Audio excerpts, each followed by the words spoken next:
என்னோட காரெல்லாம் அடிச்சாங்க. என்னை பார்த்தீங்கன்னா என்னோட மத ரீதியாகவே நீங்க ஒரு விவாதத்தில் நடந்திருக்கு, நான் கம்ப்ளைண்டே கொடுத்துருக்கேன். என் தொப்பியை கேவலப்படுத்தி பேசினார்கள் இந்த நாட்டில். யாரு? வாடகைக்கு வாங்கிட்டு வரவங்க. தொடர்ச்சியாக ஒரு 2.5 வருஷம் ஆட்சி பார்த்தீங்கன்னா டிவி விவாதத்தில் கலந்து பேசிட்டு வருவேன்.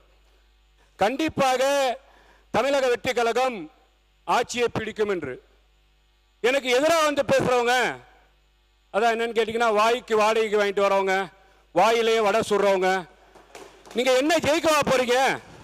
2 விழுக்காடு வாங்குவீங்க, 3 விழுக்காடு வாங்குவீங்க, 4 விழுக்காடு வாங்குவீங்க அப்படின்னு கேலியும் கிண்டலும் நையாண்டியும் செய்தார்கள். என்னோட காரெல்லாம் அடிச்சாங்க. என்னை பார்த்தீங்கன்னா என்னோட மத ரீதியாகவே நீங்க ஒரு விவாதத்தில் நடந்திருக்கு, நான் கம்ப்ளைண்டே கொடுத்துருக்கேன். என் தொப்பியை கேவலப்படுத்தி பேசினார்கள் இந்த நாட்டில். யாரு? வாடகைக்கு வாங்கிட்டு வரவங்க. அப்ப எங்களோட அரசியல் ஆசான் மரியாதைக்குரிய பொதுச் செயலாளர் நான் வருவேன்.